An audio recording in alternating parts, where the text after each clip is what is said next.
Brothers, let me ask you a question. When was the last time you picked up a guitar just for the joy of it? Or spent hours building something with your hands, fishing on a quiet lake, or riding your motorcycle down an open road with no destination? For many men, the answer is painful. I don't even remember.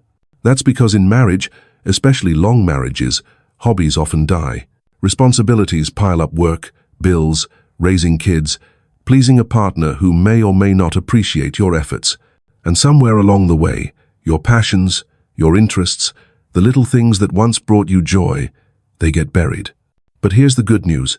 Divorce, as painful as it is, can also be a second chance. For countless men over 50, it has become the doorway back to themselves. After years of sacrifice, they're rediscovering hobbies not just as pastimes, but as lifelines. In today's video, we'll talk about why hobbies matter so much for men after divorce, how they heal, how they give purpose, and how they can transform loneliness into joy. We'll hear real stories from men who picked up old hobbies again, and we'll explore how these small passions are, in fact, powerful tools for rebuilding your life. So if you've ever felt lost after a breakup, unsure what to do with your time or your energy, stay with me, because the answer might just be sitting in that old guitar case in your closet, or in the fishing rod you haven't touched in years. Let's listen to a few men who've walked this road. One man said, "After my divorce, I dusted off my motorcycle. I hadn't ridden in 20 years. The first time I hit the highway, wind in my face, I felt alive again. It was like I had my soul back." For years, that bike had sat in the garage, covered in dust like a piece of himself he had forgotten. Marriage and responsibility had pushed it aside. Bills, arguments, the endless cycle of giving without ever receiving. But the moment he rode again, he wasn't just on the road, he was reclaiming his freedom. For him, it wasn't about speed, it was about peace. Another man wrote, "I used to play guitar when I was young. My ex-wife hated the noise, so I stopped. After the divorce, I picked it up again. Now every evening I play. It's therapy, better than any counselor I ever paid for." He said the strings spoke words he couldn't say out loud. In marriage, silence became survival. After betrayal, music became his liberation. Every chord was proof that his voice, his joy, hadn't been stolen. Older men often talk about losing parts of themselves in long relationships. For him, the guitar gave those parts back. A retired man shared, "Fishing became my escape. Sitting by the water with no one nagging me, no one demanding anything, I found peace." He described mornings on the lake as sacred, the stillness, the patience, the solitude. For divorced men, it wasn't just about catching fish. It was about catching their breath after years of chaos. He said the water never judged him, never asked for more, never reminded him of his failures. It simply reflected his calm. And then there was a 70-year-old who started woodworking again. His ex-wife used to complain that the garage was messy and the sawdust was too much.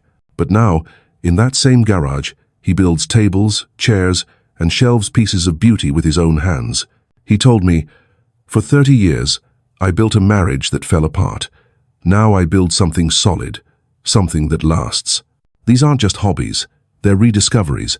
They're proof that men over 50 can find themselves again not through new relationships, but through passions that are entirely their own. Because here's the truth. Solitude doesn't always equal loneliness. For many, it's liberation. And the guitar, the motorcycle, the fishing pole, or the workbench, these become more than pastimes. They become lifelines. When divorce strips a man of identity, hobbies give him one back.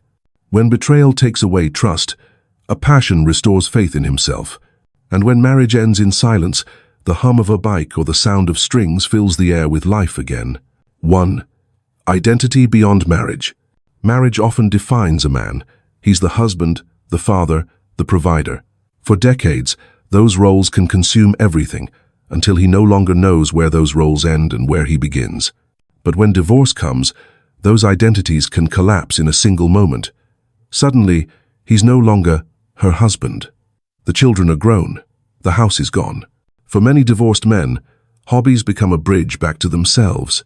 Picking up a guitar, painting a canvas, or riding a motorcycle reminds them that they are more than failed vows. Older men often discover that beyond marriage and betrayal lies a deeper identity, one that belongs only to them. 2. Healing through flow. Psychologists talk about flow, that state where you are so absorbed in an activity that time disappears. When you're sketching, fishing, or woodworking, you stop replaying arguments in your head. You stop wondering why love ended in silence. Flow heals the mind. It quiets anxiety, reduces stress, and offers peace that courts and counselors often can't. One man said, "When I'm carving wood, the sawdust on the floor is like therapy. Every cut feels like a piece of pain leaving my body." For men over 50 carrying scars of betrayal, hobbies are more than distraction. They are medicine for the soul. 3. Purpose without pressure. Marriage often comes with a never-ending list of expectations. Do this, fix that, earn more, be better. Every effort is measured, every role judged. Hobbies, by contrast, offer purpose without pressure. No one is grading your fishing technique. No one critiques how you strum a guitar. It's not about perfection, it's about joy. One man in his 60s told me, "When I build model airplanes, I'm not proving anything. I'm just creating. And that's enough." How? For divorced men, this difference is profound. After years of being criticized or ignored, they finally have something in their life that exists solely for their own joy. 4. Community without drama. Many hobbies lead naturally to community. Motorcycle clubs, fishing groups, online forums for collectors, photography meetups. These communities aren't built on emotional chaos or the shifting sands of conditional love. They're built on shared passion. A 70-year-old man who joined a local chess club after divorce said, "I found more genuine friendship in 1 year of playing chess than I did in 20 years of marriage." These connections are simpler, cleaner, freer. For older men who crave solitude yet still want connection, hobby communities provide exactly that companionship without drama. 5. Physical and mental health. The benefits aren't just emotional, they're physical too. Gardening keeps the body active. Playing music sharpens the brain. Hiking strengthens the heart. For men over 50, hobbies aren't luxuries. They are survival tools. Studies confirm that older adults who engage in hobbies report lower rates of depression and live longer, healthier lives. A divorced man who began swimming after his separation said, "The pool saved me. It kept me moving, kept me disciplined, and reminded me I still had strength left in me." In a stage of life where loneliness often becomes the enemy, hobbies keep both the body and the mind alive. 6. Rebuilding confidence. After divorce, many men feel broken, unwanted, or inadequate. Years of conflict, betrayal, or silence can strip away a man's self-worth. But mastering a hobby, even something as simple as learning a new recipe, can rebuild confidence. One older man told me, "I thought I was too old to learn anything new. Then I started taking piano lessons. Every time I play a song right, I feel like a kid again." That's the beauty of hobbies. They remind divorced men that growth doesn't end at 50 or 60 or even 70. You can still learn, you can still create, you can still surprise yourself. And in that rediscovery lies liberation. So why do hobbies matter so deeply after divorce? Because they rebuild what marriage and betrayal often erode: identity, confidence, joy, and peace. They turn loneliness into solitude. They transform empty evenings into creative nights. And they remind men over 50 that life after loss isn't just about surviving, it's about thriving. A man in his 60s told me this. "After my divorce, I felt useless.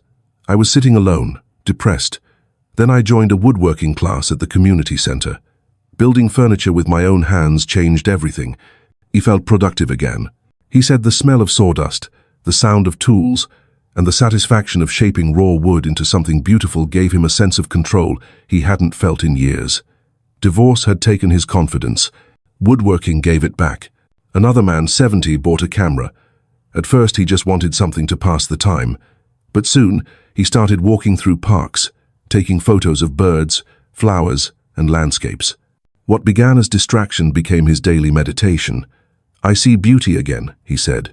"For years I was blind to it." For older men, rediscovering beauty isn't trivial. It's survival. It's proof that even after betrayal or heartbreak, the world still has wonder waiting to be noticed. Then there's the man who once loved painting. His wife used to mock him, saying it was childish, a waste of time. He put away his brushes for decades. After the divorce, he set up a small studio in his garage, Now he paints every weekend. He admitted, "The canvas listens better than she ever did." His story resonates with many divorced men who finally returned to passions that marriage silenced. One man in his 50s picked up gardening. At first it was just planting tomatoes and herbs. But soon, he was out there every morning, hands in the soil, feeling alive. He said, "When I see something grow because of me, it reminds me I still matter." Gardening gave him not only solitude, but also a daily rhythm, proof that life after 50 still has meaning. Another retired man found his peace in music. He bought a second-hand piano and taught himself slowly, one key at a time. The melodies became his company. He shared, "Every song I play pushes loneliness away. It feels like liberation." And one comment stood out above all. "My wife hated my hobbies. She called them a waste of time. Now those hobbies are the reason I wake up in the morning."